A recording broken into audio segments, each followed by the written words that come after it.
Here we're going to be doing our Algebra 2 lesson practice for Chapter 1, Lesson 4.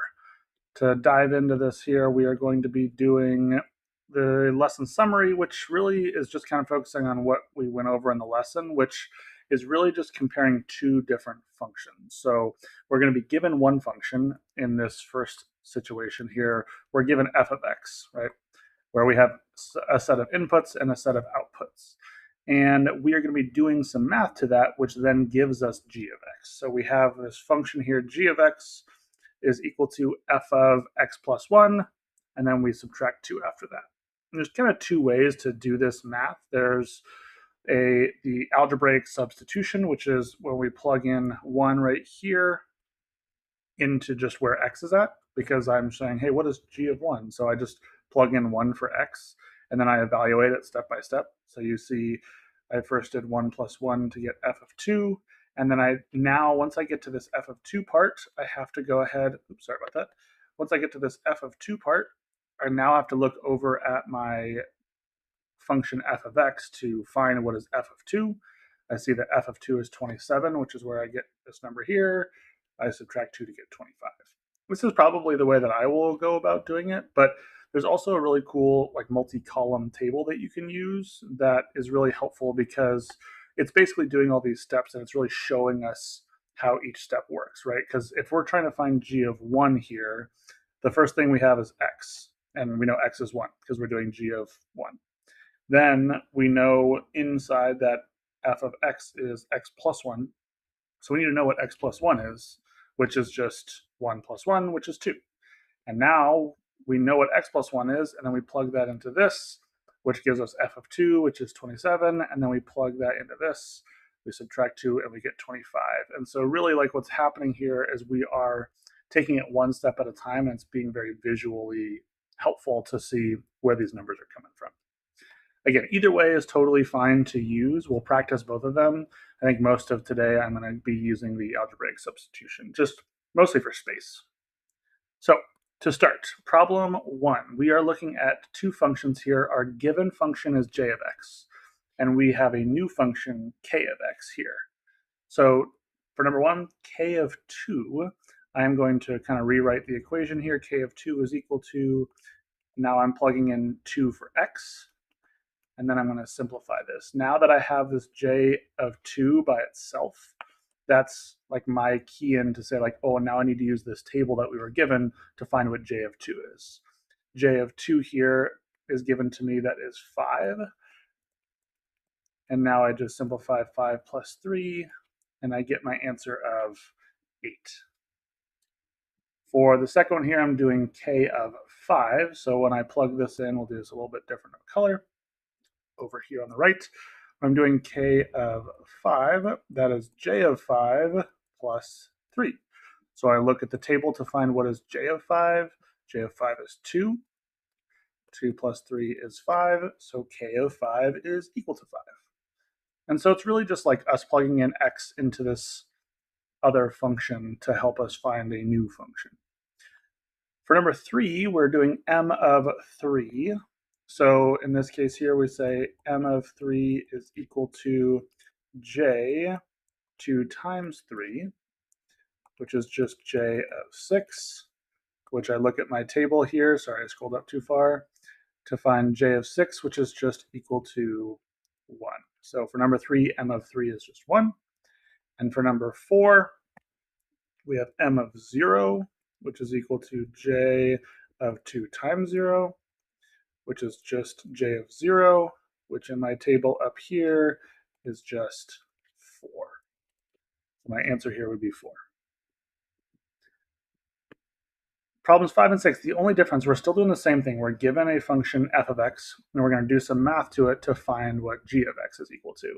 And so in this case, the only difference is that f of x, instead of being a table, we are now using a graph as our inputs and outputs, right? It's still x values and f of x values, or inputs and outputs.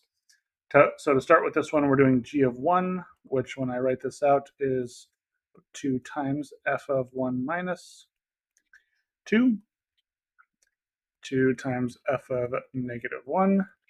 Now I have to go over this graph to find, hey, what is f of -1. I see my x value of -1 is right here. My output is at 5, so I get 2 times 5, which gives me 10. So again, it's taking it one step at a time to really understand what the answer to these problems are. So for g of 3, we got g of 3 is equal to 2 times f of 3 minus 2, which is 2 times f of 1. Now, since I have f of 1, I have to find where is that on my graph, what's the output, and it looks like f of 1 is just equal to 1. So 2 times 1, which is just our answer of 2. Again, same kind of process each time. Just take it one step at a time. The tricky part, I think, that people kind of get stuck on sometimes is this idea where when we get to here, what to do. So just remember that if you get to f of a number, we now need to go back to our original function we were given, use that input of 1 in that function f to find the output, whether it's a table or a graph. So for number 7, we got a new function r of x equals q of 3x. It's asking which of these expressions cannot be evaluated. So the way that we're going to kind of go through these here is I'm going to show how we would evaluate it and see if we end up running into any issues. So first of all, if we're doing r of 0, that would be q of 3 times 0. R of 1 would be q of 3 times 1. And then c would be q of 3 times 2.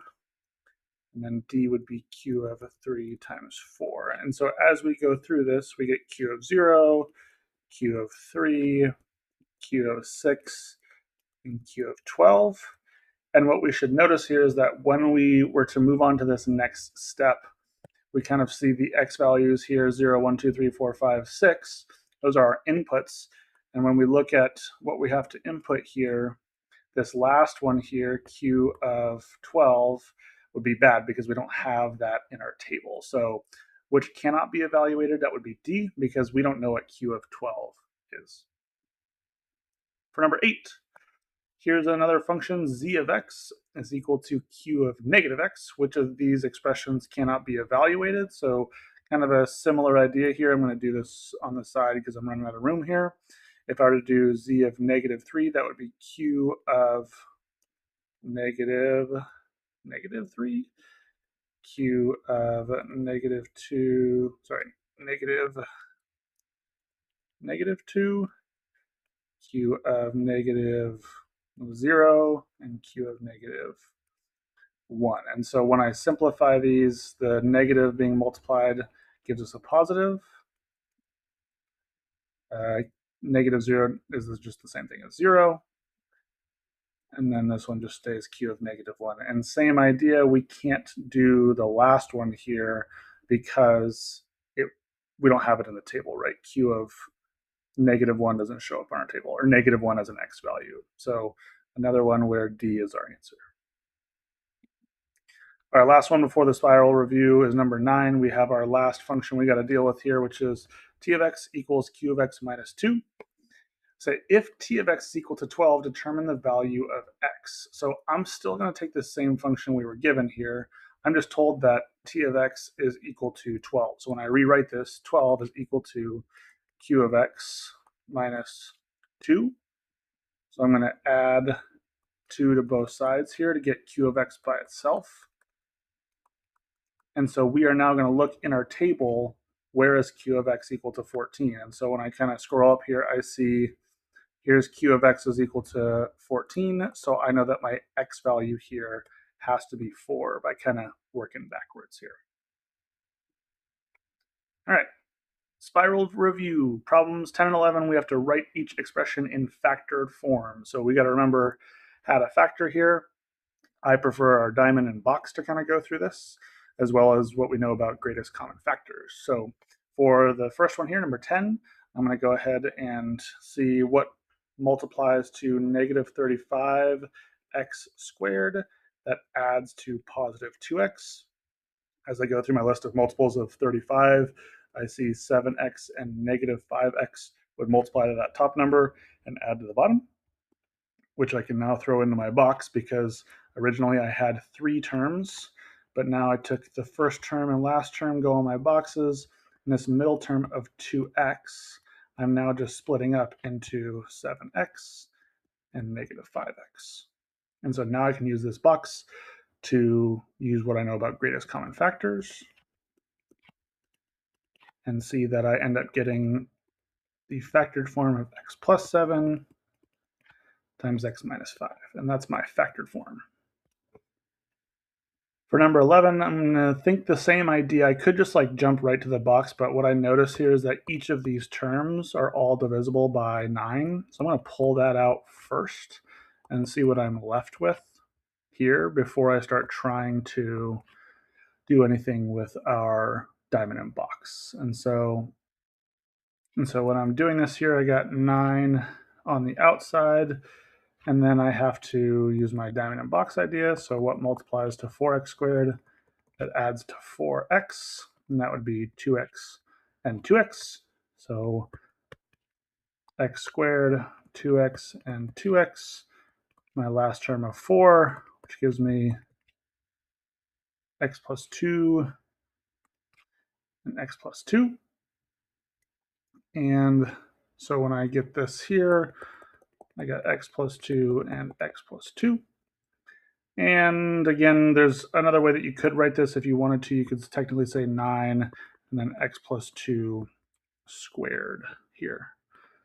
And that's my factored form. So another way of kind of going about this, if we wanted to, we could just diamond and box this originally. I think the answer key ends up having you do it this way. And so it becomes a little bit more challenging to tackle, or unless you know the special case here where we end up actually kind of breaking this down into 3x plus 6 squared, because then it's, the first term squared, then the first and second term multiplied together times 2, and then the last term squared. But again, I honestly, I think I prefer this as our more simplified answer as we go through that. So I would go ahead and do the greatest common factor first, and use your diamond and box.